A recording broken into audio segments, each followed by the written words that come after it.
اسلام کافرها را از لحاظ حرب و جنگ تقسیم میکنه.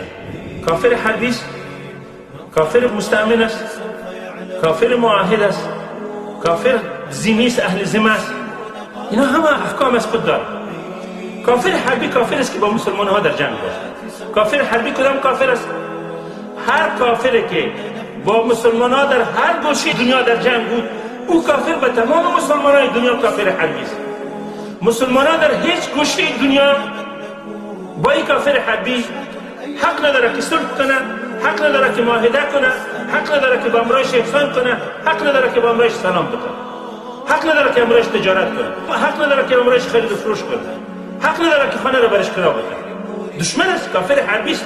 معامله با او معامله دشمن است.